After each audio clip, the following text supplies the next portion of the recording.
So Haslahale, Theresa Sheldon, Seedsta, Tulalip, Tulalip. Good afternoon. My name's Theresa Sheldon. I'm from the Tulalip Tribes Board of Director. I am also the president of Quilceda Village, our federal city, and second vice president of Affiliate Tribes Northwest Indians. All of these positions I share with you because I wouldn't have been able to do them adequately without having received my bachelor's degree in law and diversity. I attended Western Washington University and when I was 22 years old.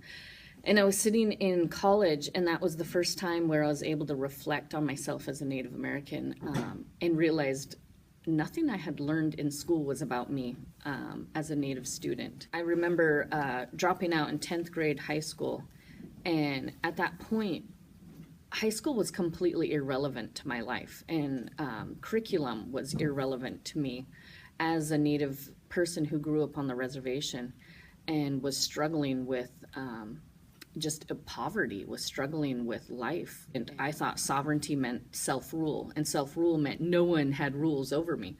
We did not have a police department. We did not have, the sophisticated government that we do today. And so my idea of being a tribal person with sovereignty just meant that I did whatever I wanted, whenever I wanted. And I'm sitting in college and realizing that there's no other Tulalip surrounding me, that it's me. And I finally am learning about myself and learning about who I am. And it was like this epiphany of why does it take college to get to learn about who I am and learn about sovereignty and learn about why do we have tribal preference and why do we have no tax and all of these things. And I'm going, this has to happen at a younger level. This has to happen earlier in life. And it can't wait till college.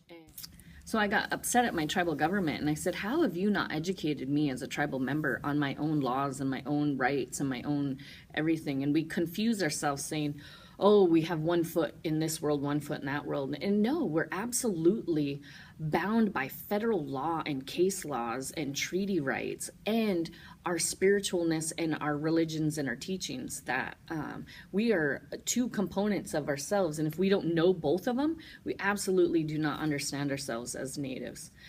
And so I said, we have to be teaching this in elementary school. We have to be teaching this in middle school. We have to know our rights and know who we are as Indigenous people. And so looking in libraries, going, tribes, tribal leaders, what are we doing to make a difference in education? And saying we have to produce our own books. We have to make our own curriculum. And telling our stories about our own history and our own heroes and our own warriors, and being able to publish elementary school books on Billy Frank, and being able to tell our story of the fish-ins and the fish wars and all of the atrocities that have affected us, and sharing about the Tulalip boarding school in a positive way that teaches our children why people still are not able to love today because of boarding school trauma that our families have endured since the beginning of that historic time. And healing from the trauma of boarding schools is so important for us to embrace education. And so with me, education is the foundation of empowerment and enlightening our Native Americans, and for truly getting it across to our Native students that you're brilliant. You come from brilliant ancestors who are amazing and talented, and you have that same blood and that same brilliance within yourself. And so it's not that we don't get science or we don't get math or we're not great readers.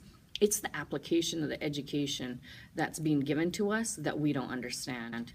And so when you're teaching us in a way that is absolutely has nothing to do with my life, and you're not sharing about stories of gathering or fruits or the plants that we take and care for, I don't relate to the curriculum. And when you, as a child, do not relate to the curriculum, then your education, it has no fundamental impact on me.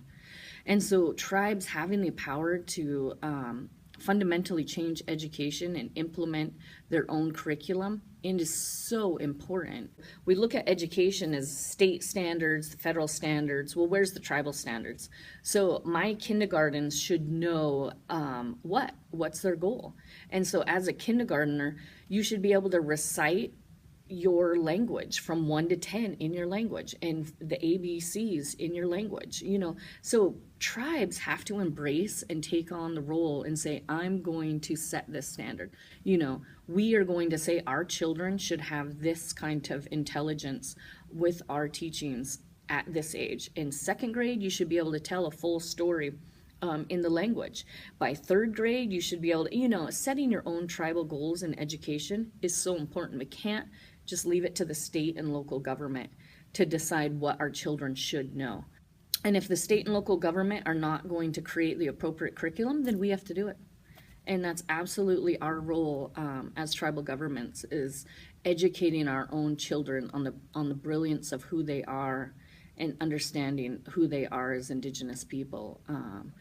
And until we change that paradigm of education, we're going to continue to see the high dropouts. We'll continue to see the disengaged students, because you're not speaking to their spirits and you're not speaking to who they are as holistic people.